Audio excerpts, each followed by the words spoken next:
Hi Prashanth. Hi. Hi. First of all, congratulations. I mean, it's a dream for any filmmaker to not just realize their dream but also get that validation from the audience and the critics alike. So I'm pretty sure. I want to know what's happening in the head. You have fever, guys. He has fever, but he's giving the interview. So thank you for that. What's the headspace like, Prashanth? No, I mean, I'm happy for sure, but something like this is too surreal. I have never expected that such a huge response that it will be. Um, I still feel like it is all still feeling like a dream that I'll wake up from. Especially because you have fever and it's like a literal fever dream. Feels like yeah. So, but this was like I mean, like, what do you call? You wanted this, right? When you started out. I definitely wanted the film to work, but I didn't expect it to do so well. I mean, I thought if the film just makes the money that we've invested in, Really? that's all I wanted for. That's all I asked for, so that I can do another film. So yeah, I mean, this is too overwhelming. Okay. We'll do this interview. We'll structure this interview in a way that like films are made pre-production, production, Sure. and post-production. Sure. Let's start with pre-production, which includes obviously the pre-visualization, the VFX work, chase codum, writing, and all. Now, you are obviously a Sangeetham Srinivasarao fan, and you said that why you like him, and you said that that's because he never repeats himself. Prashanth, when you are starting out a project, not to repeat yourself, is that one of the core seeds when you start out a project? Always? Constantly, I just got a call from Sangeetham sir. Oh wow! Appreciating the film. So what did he say? He said apparently he just met with some little accident that he could not move, but if he could, he would have flown to Hyderabad just to give me a hug. Wow. So imagine your idol says this to you. Yeah. So there cannot be, all this money and all. Anta secondary అయిపోద్ది కదా. That's all secondary. Imagine the inspiration himself is saying that stuff to you. It is surreal. I was just too happy. I just lost your question. Coming to the question, not to repeat yourself అనేది is it a start point when you start out a project? Absolutely. I mean, once I finish a genre, so I will be watching all cinema, all kinds of films in the genre. So I'll be fed up with that genre altogether. To be frank, I got so bored of the superhero genre already. Yeah. So cinema is so vast. I want to explore all kinds of genres in these films. So yeah, I mean, even before I start a new film, I'll always look at what are all the genres that are not explored in Indian cinema before. So that's where I start my writing from. Now let me ask you a hypothetical question. Yeah. Why do you think the superhero genre hasn't exploded in India? If you look at Telugu cinema first, I will initially look at Telugu cinema and then see. So Telugu cinema, I think it's been ages, or it was only one senior NTR sir's film, of which there is a reference in your film also. Yeah. Because initially I thought there was no superhero film ever made in Telugu, so I named it the first ever superhero film in Telugu. But then later somebody schooled me saying that dude, already there was one film after we started shooting. So then I thought, to compensate to that, I thought I'll pay a homage to sir's film in the film HanuMan. Yeah. Why do you think that hasn't worked, and why do you think superhero films haven't exploded in Telugu? I don't know why. That's what I wondered. If you look at Hollywood, there is the most commercial cinema there is superhero film. Right now. I think it's been last couple of years. Yeah. So that's what I thought. Why did Telugu filmmakers not think of that? So I don't know. I think probably there were superhero films in Telugu cinema, but they were not called superhero films. So we call it socio fantasy. Yeah. Now there is a great scene in your film also where Teja receives his powers and he goes to his friend to exhibit them, and then he does a few things, right? He lifts a heavy weighted object, and then he kicks a. I mean, he kicks a water pump.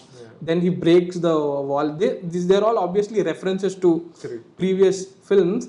It also tells a thing that all these supernatural things that we think are supernatural, they have always were being performed by our these were like regular action hero stuff. Correct. So when you were writing a superhero film, what were the rules that you had set? Not just from his powers point of view, but also like we know that you said that you got tired of the superhero films because they all follow the same template. And when we talk about superheroes, there is that template: the underdog who receives some powers. There is the opposite, that good versus evil battle. Right. So what were the rules that you had set when you started writing? It was clear to me I should not cast a star because the scene that you were mentioning was the big question. So when the writing team was also discussing with me, sir, okay, we are writing a lot of superhero stuff, but all these things our heroes are doing it already. So how can we make it look like it's a superhero film?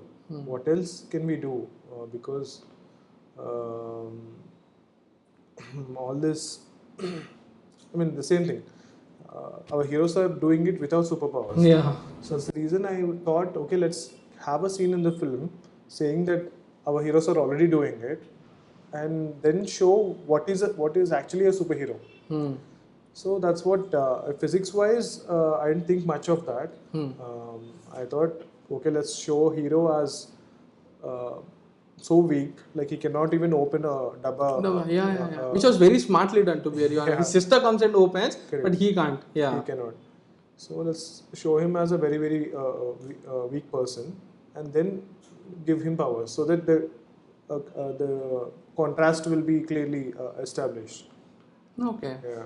Okay. And you work with a team, right? I see that the screenplay and dialogues were credited for scripts, which I think is very cool. How do you guys operate? Like, what's the hierarchy? I mean, not hierarchy, but what's the process like? So, Scriptsville is a firm I've established with my sister. So Sneha, so we write together. So we basically employed a couple of writers. I think we have some 12 writers now. Okay. And it's been a couple of years that I founded this, and we have been paying salaries to all these writers. You know, writing is not a professional job in film industry. Unfortunately. So I thought I'll change that, and I wanted to make writing also a proper job. You know, like even writers can also get married. So they can also rent a house. Yeah, exactly. Yeah. So or they can also get a loan.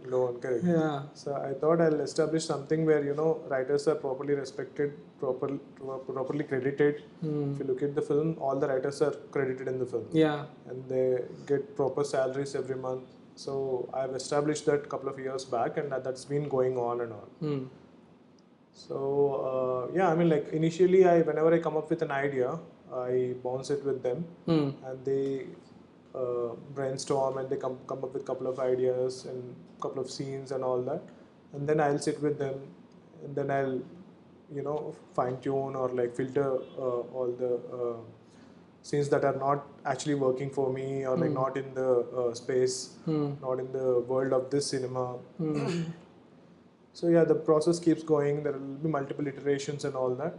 So that's when, you know, finally when everything is okay, this is what we are shooting. Again, we'll take everybody's opinions, even after every schedule also. Outside of the writer's room, you mean? Opinions? No. Inside. Okay. So even after every schedule also, we'll that whole team will watch the footage, and then they tell me which one is actually working, where I messed it up. You know, they wrote a very interesting scene, but I didn't shoot it well. So they have the liberty to come to you and tell absolutely. that. Okay. So because everybody has full freedom, so they can point out anything. So most of the times, if even I agree with them, I will go back and reshoot it. Okay, has that happened with HanuMan? Of course. Can you give an example? The shot where, you know, Teja puts his leg on the glass, right? Yeah. And when he comes out of the house. breaks the wall. Yeah. So that was all written later. Oh, Initially, it was okay, not there. Okay. So when we watched the film, we felt that all these minute things are also needed. So there are a lot of other. We never had a bound script while starting this film. Okay. And I think you said that you don't believe in the idea of final draft because there is nothing called final draft until you lock the film's edit. Yeah. So okay. We don't believe in fully write. Not believe in. Of course, that's the right thing to do. I mean, you have a writer's team. Still, we don't have a script. So that's not the right way to do. But that's what is working for us. Okay, so what's your bound script? What's your final shooting script like? We never had a final shooting script. We initially have a story, and then whatever the schedule that we have, we write the script for the schedule, and we shoot it. We look at it, we mess it up. Okay, we'll realize what went wrong. Next schedule, we'll try to fix this and shoot new scenes. So it's very disorganized way of making film. Okay. Yeah. It's surprising that you are admitting it, but That's true. Okay, I'll come to this writing and shooting part later, but before that, we'll talk about VFX. Yeah. Now, I'm sure this is a very obviously visually driven film. Before coming to VFX, when you were writing Prashanth, did you have those certain images that you wanted to create in the film during the writing process itself? I mean, I'm asking this question because we know that somebody like S.S. Rajamouli, he has admitted that he thinks about images a lot because that's the image is the stuff that people will be remembering at the end of the day. Absolutely. And we know that his films have had some iconic imagery. Absolutely. And I could see that there are a few images in HanuMan that I know that they have been deliberately thought about. Like for instance, the shot of Teja standing on that HanuMan statue before he jumps onto the helicopter, stuff like that. Yeah. Did you think about these images even while writing? Not all of them, but I'm also more visual guy than a dialogue guy. So most of the times I don't even look at the dialogues in the script when I'm shooting. So dialogues are very functional for me, except 1-2 dialogues that are really, really important for the film. For example, a dialogue like Varu tells to, means the sister character tells to the main lead, హనుమంతుడు కూడా బలవంతుడే but రాముడికి సాయం చేసినట్టు భగవంతుడే.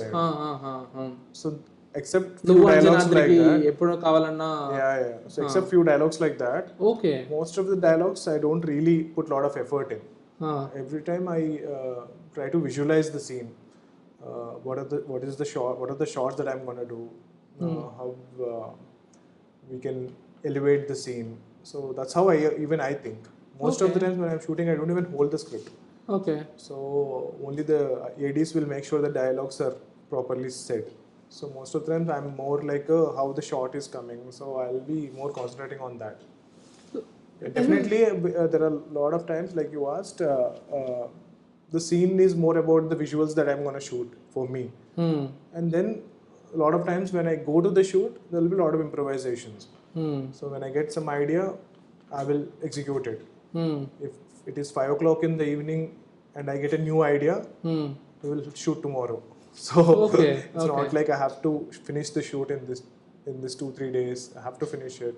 So even the producer was quite supportive. In that sense, you are very privileged in that sense. Yeah. Absolutely, yes. Yeah. No, I asked this question specifically because even something similar like the moment where Teja sees Amrita for the very first time. It's a very what do you call?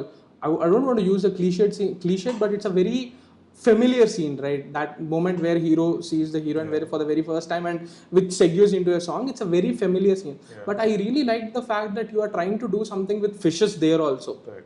So are all these things like imagined well in advance is what I'm asking. Few things are few things are thought on spot. Yeah. Okay. Is writing something that you enjoy or you just want to get done with it and go execute it? Initially, I used to hate being a director and like writing more. Okay. Because it was too tedious, satisfying so many people's egos and all that. Direction, you mean? Direction. Okay. Direction is too tedious, right? You know, you have to make the hero happy, that guy happy, the budgets, this and all that. Writing is very comfortable, no? You can just sit and write. So there were many times when, you know, I thought I should quit direction, and, you know, after doing my first two films also. After my first two films, I thought I'll quit direction and, you know, like just stick to writing. But then after, you know, during Zombie Ready and after Zombie Ready, also because of the producers that I'm working with, so they've given me enough freedom and support where I started enjoying direction also. Surprising. Only after 2 to 3 films. Of course, you know, you will not get that creative liberty unless you are a little successful. So definitely, I started enjoying direction more. So then I'm like, every time a scene is halfly written, I'll be already. You get an idea. So if you look at the Jai Sreeram scene. Shootout. Yeah. So the whole shoot was done, the edit was logged, everything is done. So then this one morning I was taking a bath and I got that idea that, you know, what if I can form Sriram with bullets and fire and all that. The light with. So that's it. That's the image. Okay. Then immediately I called my production team and said, we are shooting. So get the dates on tomorrow or next 2 days. We are shooting that. So we planned for the shoot. Then we started writing what will happen in that scene. To lead up towards that image. Lead up to that image. Yeah. Okay. So that's how it happens. Yeah. And you said that you had met Mr. S.S. You had met a lot of directors to seek inputs because this is obviously a very big project for your experience. This is the biggest project that you had done, and you had sought their inputs, right? What was one input that you took from Mr. S.S. Rajamouli, and how did it help you? Rajamouli sir clearly said, edit out everything that is, you know, the VFX point of view. So whatever shots that are not needed in the film, so just edit that out first. Okay. Because sometimes what happens is you get all the VFX done for your film, and then you edit out that sequence. Right. So then all the effort and all will be wasted. So you take the decision before, and then only work on those shots that will actually go into the film. So even after him telling me all of that, I still wasted a lot of time. If you look at the trailer, you have that cheetah running sequence. Yeah, which wasn't in the film. Yeah. It's not there in the film. Yeah. So because last minute I took a decision, you know, no matter how much I tried, it wasn't looking good. It wasn't actually, yeah. Even in the trailer, it wasn't looking good. We thought at least for the film we'll be able to fix it. Oh, but, okay. We tried really, really hard, but it wasn't looking good. So I had to take it out of the film. Okay, so it's Samudragani's character who's coming in the form of no. Or was it a different? It's a different sequence actually. The tiger, Samudragani sir comes as a tiger. Yeah. But then there is this another scene. Okay. So the tiger is different, the cheetah is different. Okay. The cheetah sequence is supposed to come when hero is running to save heroine in the second half. So Venel Kishore. Before Anjaneya. Just before Anjaneya song, this is supposed to happen. Okay. Yeah, but in the final cut, I've removed it just in the last few days of the release. Oh man, yeah. I mean, good decision. Yeah, we've spent a lot of money, lot of time on it. But when we are not confident about the quality of a shot, why should we show it to the audience? So yeah, no, I mean like from a creator's perspective, where do you think you guys couldn't realize the 100% vision for that sequence? Was it time crunch? Because I know that you had given the VFX artist enough time. We have worked more than a year. Yeah. For I think 12 shots. It's hardly 12 shots. What are those 12 shots? I mean the cheetah sequence. It's just 12 shots is what we couldn't get it right. Okay. Yeah, there could be different reasons. Let's not. But yeah, we couldn't get it right. Okay. Yeah, but I've realized, this is the mistake that I should not do for the next film. Yeah. Great. Now, you just said something very fascinating, that you were taking a bath and you had this image in your mind. Right. Now let me play the devil's advocate here. Let me put on my critic's hat and say, akkada logic workout avvatledu. Right. Okay, it's very easy to say that, right? And the logic can be questioned also, right? It's okay. I'm giving you complete liberty. I enjoyed that moment. I love that moment. Right. But if you look at it logically, it's not. It requires you, the audience. Okay, you have to suspension of disbelief. So Prashanth, when you are writing or when you want to execute something, do you think about logic a lot, or do you just go with magic? See, logic, of course, yes. But if the scene is so magical, if the magic is so good, that audience, the logic might, be sidelined or a bit overshadowed. So magic definitely, takes the stand. Okay. Yeah. Good call. I mean, like that moment actually it works as a mass moment. Yeah. Now coming to pre-visualization and stuff, what was the prep that went into pre-production before you guys started filming? When you started approaching perhaps VFX artists, I mean, like how was the work split? How many companies worked on it, and where? Again, it was very unprofessional thing. There was no pre-production phase, production phase, and post-production. So there was prep, shooting, post, again prep, again post, again shooting, again post, again prep, shooting. It was very here and there. So yeah, I mean, like at what point did VFX artists or that entered the picture? Actually a little late. The main lesson for me from this film is the assets that are needed. If you look at the big HanuMan Murti that's there. So we always had an idea how it should be and all that, but we didn't start working on it until very late. Until 80% of the shoot is done, we didn't work on that VFX. So that's also the reason why the film took so much time. From the next film onwards, I'll make sure all the assets are created while working on the pre-production itself. Yeah. Okay. I mean, like, didn't you guys start working on that, or didn't you think about that image? No, we thought about it, but we didn't start working on the VFX. Okay. So we thought like standard workflow. We thought we'll do prep, we'll finish the shoot, and then start VFX during post-production. Okay. But that's not how you should be doing when you're doing a VFX heavy film. Yeah. Okay. Now coming to another writing question, what was the motivation behind opening the film with the villain's origin? No particular reason. I thought that's the best thing to do. I mean, like, you have to know your villain properly, and I really like the villain character also. Like, actually there were more scenes that I wanted to shoot with the villain, but we already ran out of time and budget. So there is this one more scene that I really wanted to shoot, but we couldn't do it. Okay, which is, you want to share it or you want to save it for your next film? Probably, yeah. I'll save it for the next film. Yeah. Okay, and coming to, I was really fascinated with the backstory of that place called Anjanadri and how it actually is connected to the mythology. I think it was very smartly done with that whole blood thing and all.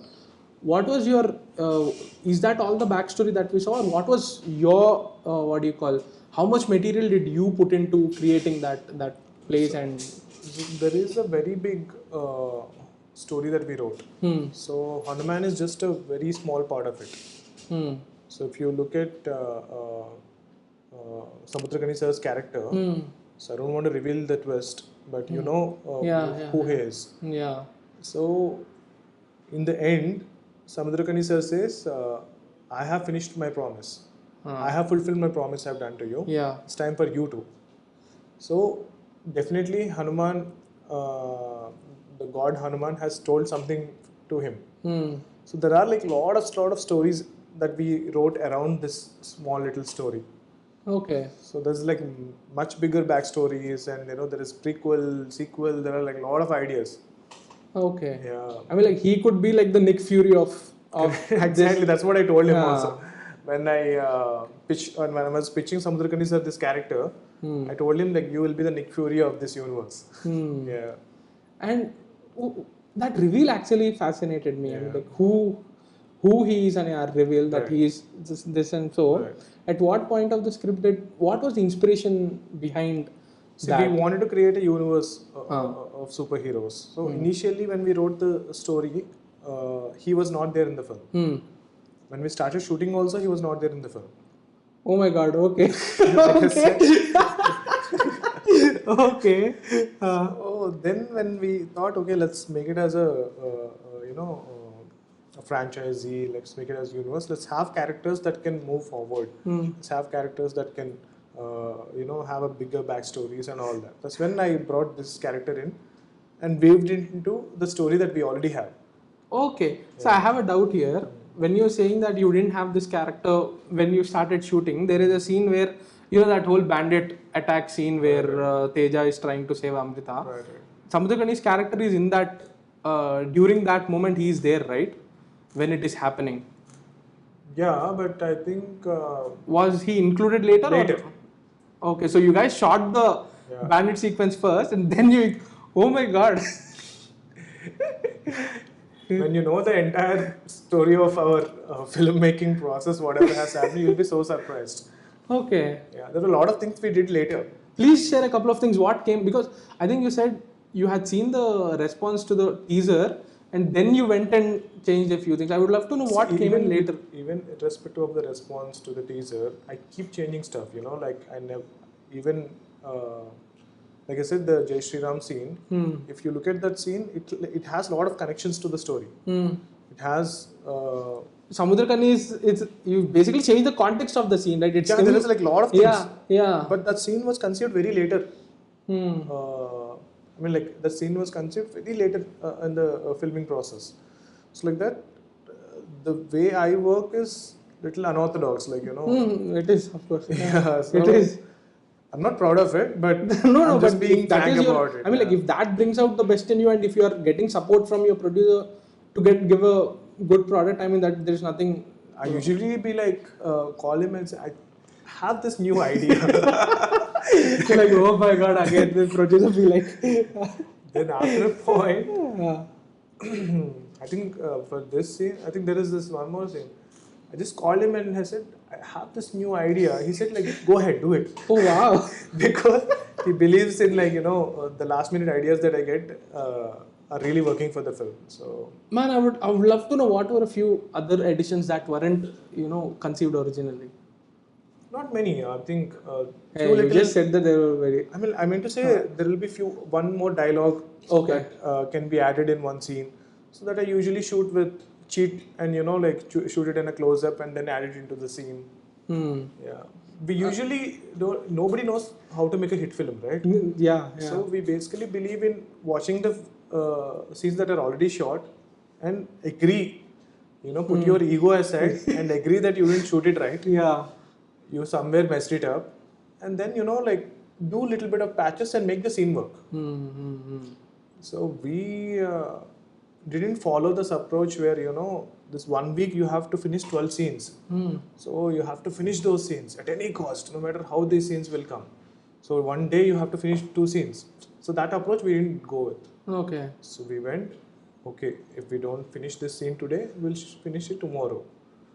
Or else we'll shoot one more day and finish. So the producer has really supported me with that. We made sure every scene is shot properly and every scene is properly, that comes out of the screen. But on a personal level, Prashanth, when you know that the film is, taking a new shape every day, when you know that, okay, what we are shooting today might not be the final one, this might change tomorrow. Right. But I'm pretty sure you had a gut feeling when you started out. You had that conviction, right? But over the course of, say, 2 years, when a lot is changing, improving it is okay. Now that the film has worked, everybody is loving it, you can say that, okay, we have done a lot of improvisations. But had it gone south, a part of you must have told, okay, we should have just stuck to what we set out. Maybe we shouldn't have made those changes. How do you remain confident throughout the process? How do you do that? Whenever we came up with an improvisation, we just pitch it to everyone on the set. On the set as in the main core team. The producer will hear it, the actor will hear it, the writing team will hear it. Only when everybody says that this will make the film at least 2 times better than what it is already, only then we will go ahead. Okay. So and at the same time, the original story, the original heart of the story should stay the same. That should not change. Imagine we will not add an, imagine the music director has composed a beautiful, fantastic item song for the film. That's also an improvement, right? Yeah. But that doesn't mean that will go into this film. Yeah. So obviously we will be sensible enough to know which one will go into the film, which one will not disturb the heart of the story. Only that will go into the film. Okay. That decision I have to take. Okay. That's the only thing that a director can do. Okay.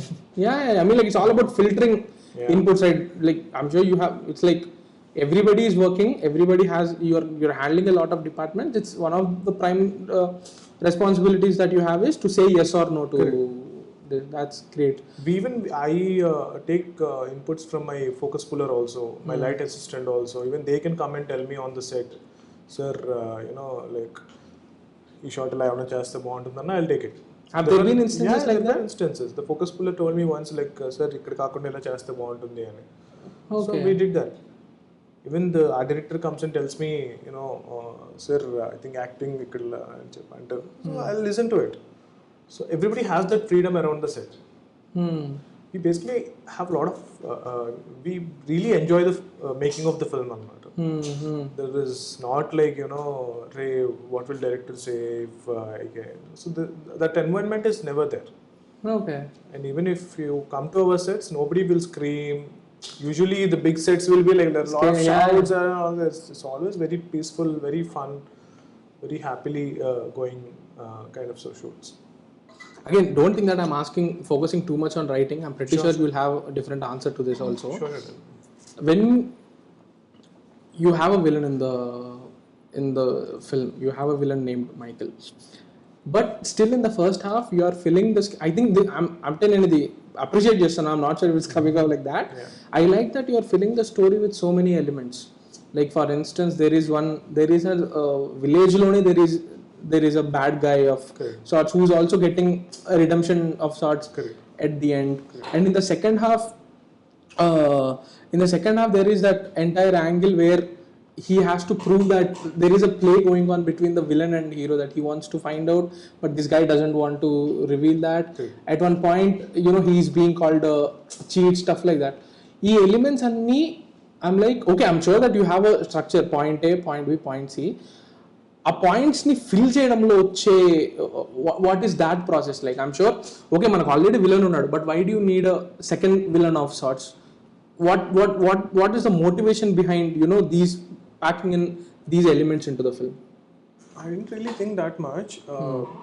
Whatever we wrote came very organically. So we read all screenwriting books and all that, but we thought this is what this is all very organic. We didn't think too much about it. It wasn't calculated. It wasn't really calculated. Okay. So we knew our main villain, we knew our hero, but obviously, like, we wanted, there's no particular calculation. I think it was very organically that story came. And tell me about what goes behind the creation of those sequences. Ante, we are Telugu people, we love watching mass movies, you love watching mass movies. We all have that, that lead up. We call film sequence, ee block adirpoindira, ee sequence adirpoindi, interval bang adirpoindi. These are things that we often hear about. And in HanuMan, I can clearly think of 5 to 6 blocks that stood out. For instance, that whole Kusti block, how Kusti sequence, how it starts out. It starts off on a comic note where this guy is trying to evade the fight. Then it goes into a heroic mode that culminates into something cool. Second half also, it's like, that whole Avakaya Anjaneya block. I have my issues with the placement of that block, screenplay wise. But as a sequence, I think it is super fun to watch. So what goes behind the creation of these sequences? I think we removed all the sticky notes here. I'll show you the other room. In all our stories, we basically put up sticky notes, okay? We'll have the structure of the film there. We basically put 64 sticky notes, 8 sticky notes per 15 minutes. So it's like 2 hours structure that we do. this is the, I mean, like it was there was a lot of evolution in that process, writing process also. These days, the most current style of working what we do is out of 64, we put high scenes. We call them high scenes. High moments. High moments in the film. Yeah. So now what we are doing is, over the time we've realized audience really are enjoying these highs. Yeah. Okay. So we use red color sticky note for that high. Okay. We spread that out. We whatever the scenes that we have, we spread them out, and all the yellow color sticky notes we'll use it for the normal scenes. Normal scenes, drama. Yeah, drama. So we will make sure at least there are like 1 or 2 highs in every 15 minutes of the film. Okay, 15 minutes and say, 2 yellow tarvata oka 1 red after 2 yellows. At least after three yellows, there should be 1 high scene. So that was initially we used to write the whole thing organically, and then try to have high scenes in between intervals. But now the writing process, the latest writing process has become like, let's write the high scenes first. When you have an idea for the film, write the most cinematic, craziest moments that can happen in that idea. So at least have 8 or 16, if possible 16 highs. If you have them, just write what can lead to that high scene and what follows. And then you have your blockbuster story. This is hit formula ante kada. Probably that's what we figured it out. But yeah. So orthodox. I mean, like this is not correct way of filmmaking, but this is what we are trying to do now. Yeah. Okay. So aa rakanga in that sense, what were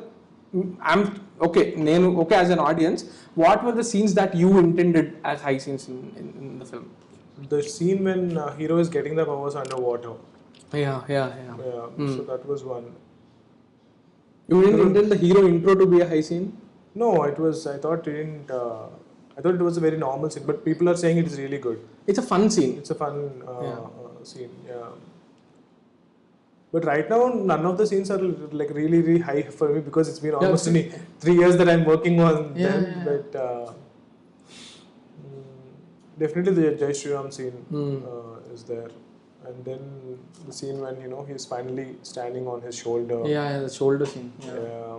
And the entire climax was red. The entire climax was red. You have to see that. I don't know if we still have that. The entire climax will be of red. Yeah.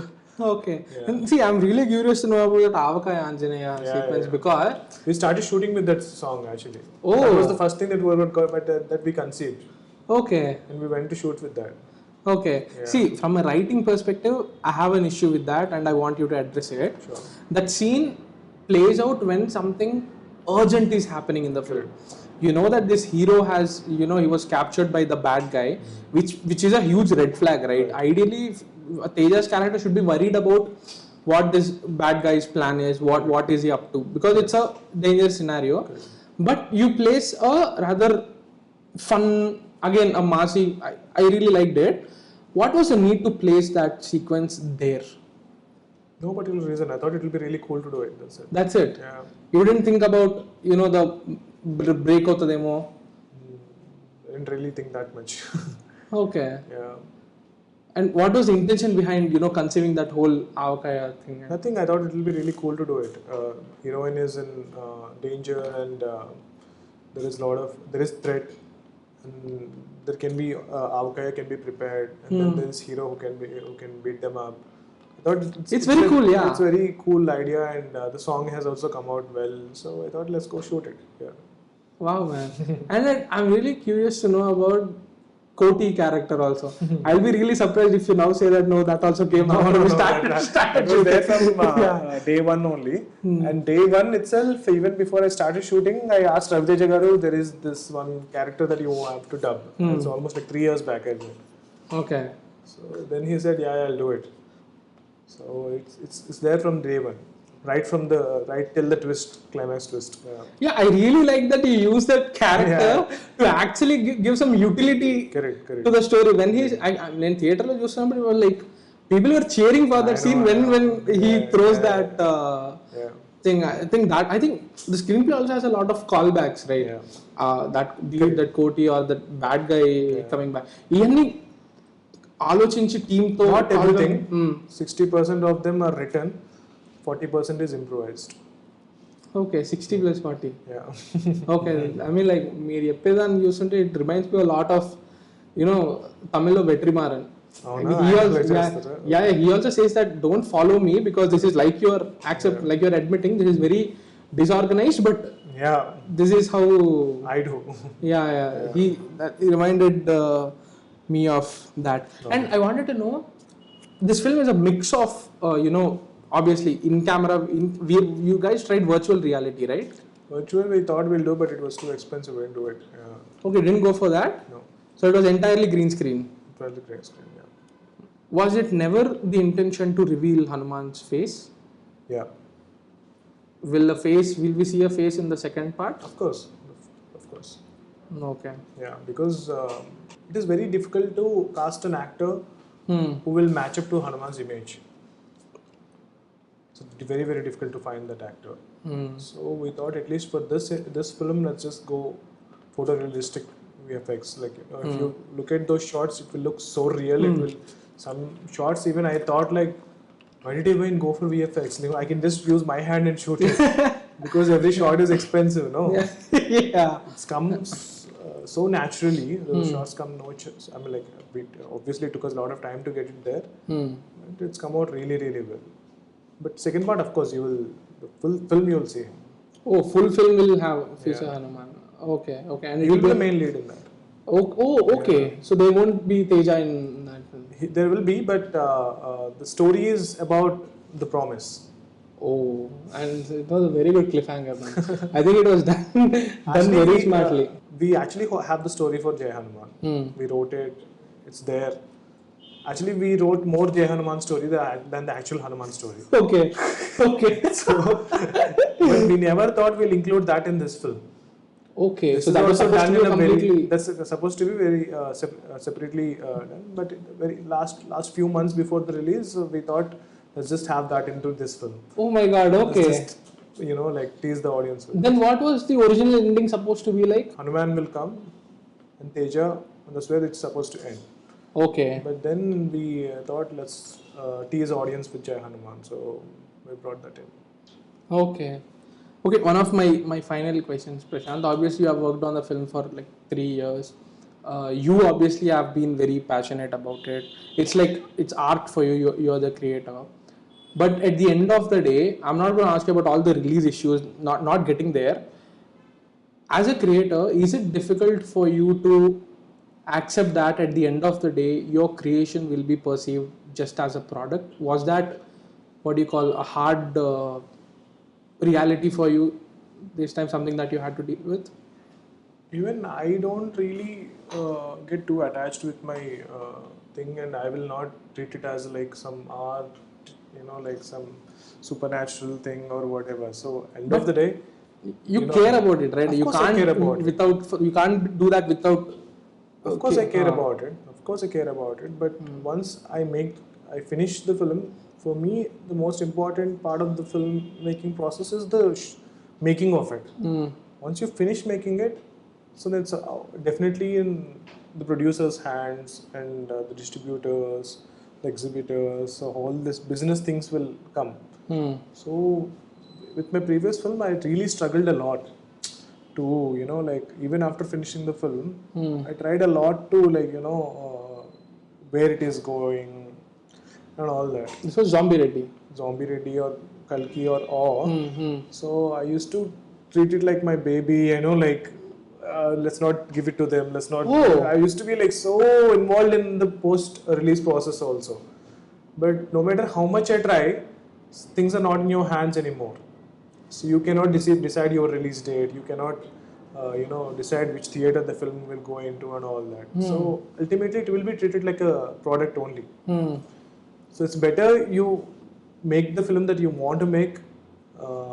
At least after Kalki, I put up this clause saying that you will not decide the release date until I say my product is ready. Oh, you did that after Kalki itself? Yeah. Okay. I thought you started it with HanuMan. No. For every producer, that's the first thing that I say. You don't tell me this is the release date. You have to finish the film by then. Sankranti release, so you have to finish by Sankranti. So I'll not do that. So let me finish my film. I will know by when I will be get it ready. Like in 2 months, I'll get the film ready. That's when you announce the release date. But according to the release date, I cannot work. I cannot get the copy ready. So until then, no matter I put my 100%, 200%. I haven't slept for last 1 week. No, I'm not questioning your I'm saying, passion. I'm saying finally it becomes a product. Yeah. So only till then you can do whatever you want. Okay. Yeah. After that, it is just a copy. It's not even called a film or it's not even called cinema or anything. It is just called copy. It's a file basically. It's a file. It's a copy. That's it. Okay. Yeah. What's the future of Prasanth Varma cinematic? I mean, to be very honest, when you announced Prasanth Varma cinematic, I was like, why is this guy being, in the long sight? I mean, like, we know that it's one film. We know that those plans might not realize. I was like, why is this person thinking so much in advance? I had that doubt, but you answered that with HanuMan. Even I thought I'll not announce it until after HanuMan, because only then people will understand how serious I am about it. Damn serious. But I had to do it. But we are quite serious about it. We have been working on at least 20 scripts for the universe. For this universe? Yeah. Okay. At least 12 superheroes.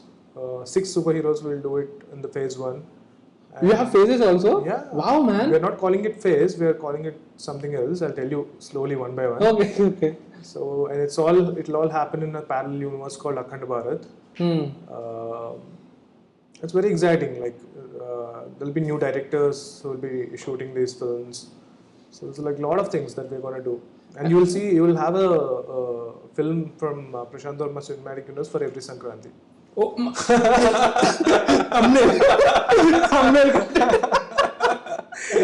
thumbnail content. Okay, what progress are these stories in?